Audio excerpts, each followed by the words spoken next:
A few years ago, a vandal seized some 40 or 50,000 books from my college's library. He didn't want to read them, or even to sell them. He wanted simply to get rid of them, on the grounds that nobody would read them anyway. Some of the volumes he had branded for destruction were irreplaceable. I know because I went into the back room where they were being held temporarily before the trucks came to haul them away. From that room, I saved several dozen, including a definitive dictionary of medieval Latin and the first great grammar book for Anglo-Saxon. You know, the language that Beowulf spoke on the night when he was tearing Grendel's arm off, and the monster knew that his end was near. That was not a good day for Grendel, says the poet, deadpan. It was not a good day for the books either. There wasn't much we could do about it because the vandal in question made more money than we did and had a nicer office. He was our librarian. It's ironic but true that one of the qualifications of the modern librarian is a distaste for books.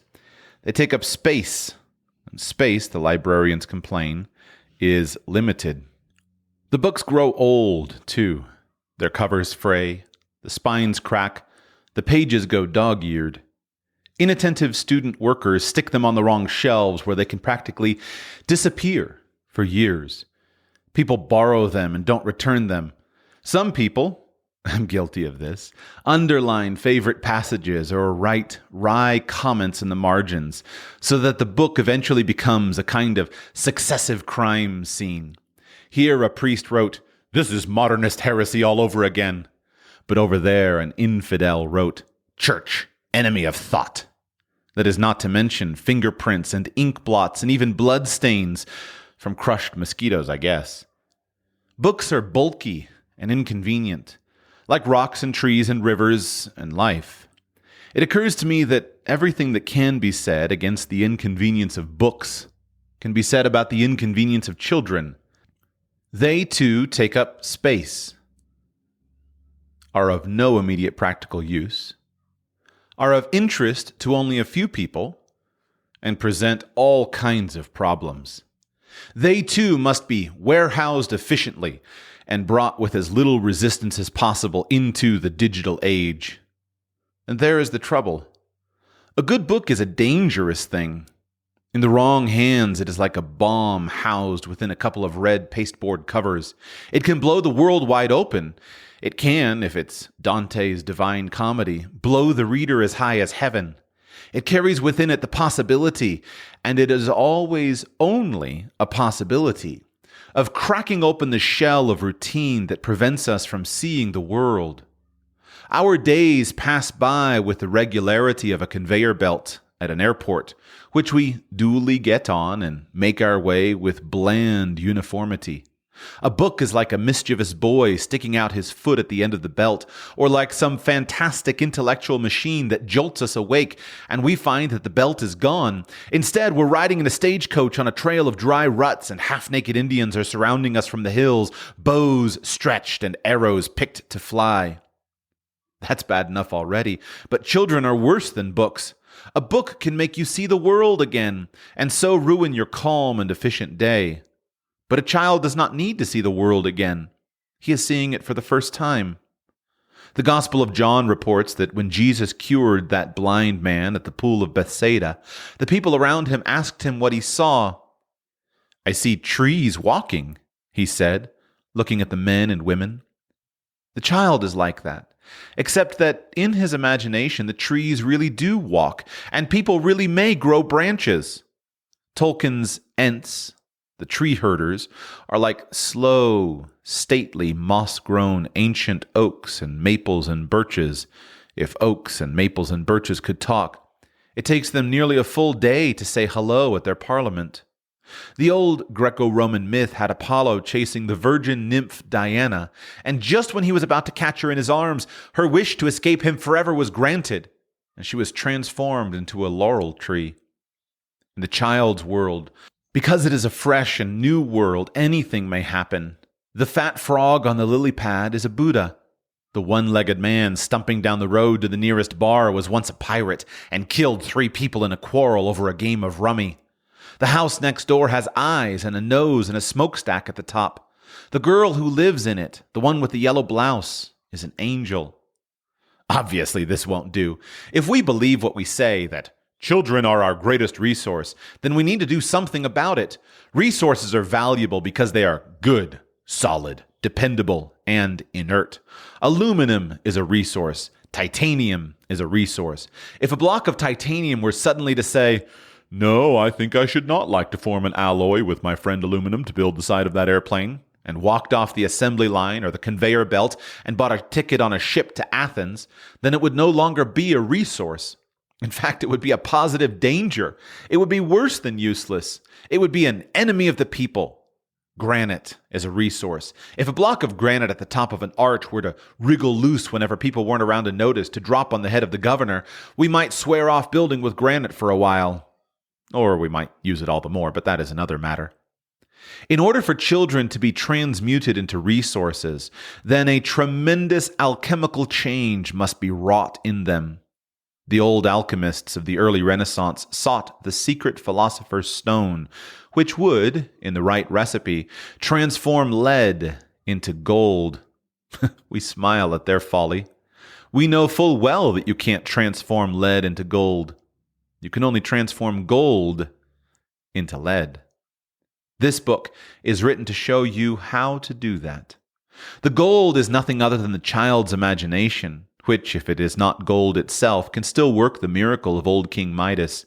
"Nature only provides us with a leaden world," wrote the poet Philip Sidney, "but it is the poet that makes for us a golden one."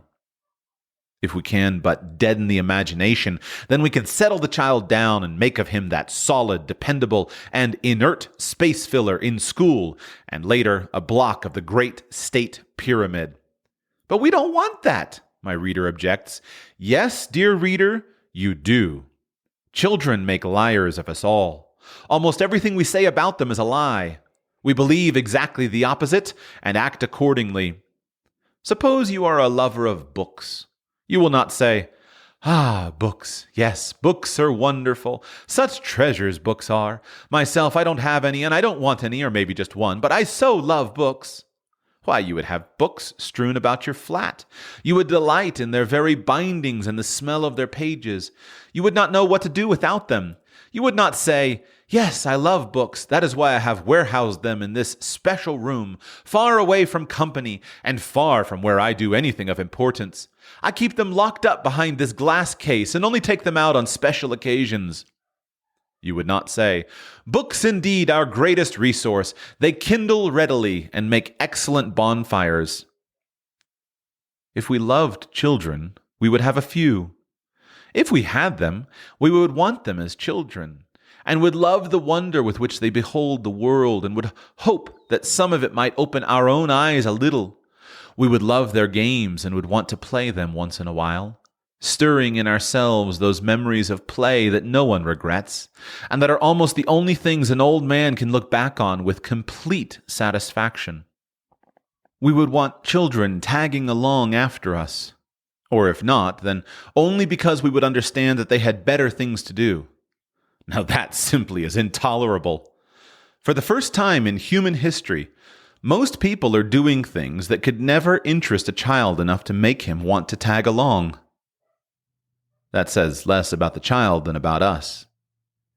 If someone should say to us, "How would you like to spend most of your waking hours 5 days a week for the next 4 years shut within 4 walls?" we should go mad. That is, if we had an imagination left. It is only by repressing that imagination that many of us can stand our work. Some years ago, American feminists, in their own right no inconsiderable Amazons against both childhood and the imagination, invented something called Take Your Daughter to Work Day. "See, Jill, this is the office where Mommy works. Here is where I sit for 9 hours and talk to people I don't love about things that don't genuinely interest me so that I can make enough money to put you in daycare." Consider, too, the problems of the poor fellow who has to manage the human warehouse, the faraway, sprawling school stocked with hundreds or thousands of pupils. In the old days, let's say in a one-room schoolhouse, you could easily pick out which young lad or lass was blessed with a mischievous eye and a lively mind. They were the ones hanging upside down from a couple of planks nailed up to a tree in the schoolyard, or sticking bubble gum on the radiator, or reading Ivanhoe. So you got them a few more planks and a bucket of nails, or a paddle to the rear end, or Waverley. They could be dealt with. But the bigger the school, the more dangerous and upsetting a single act of imagination can be. The necessity to impose something like order rules it out. A vast enterprise like McDonald's can only function by ensuring that no employee anywhere will do anything sprightly and childlike in the way of cooking. I sometimes think that if a single boy at the grill tossed paprika into the French fries, the whole colossal pasteboard empire would come crashing down. Barbarians everywhere would be grilling the onions, or leaving the ketchup out, or commandeering the Swiss to take the place of the American. The great virtue of McDonald's, that of the solid, dependable, inert routine, would vanish. As in what was once called life, you'd never know what you were getting.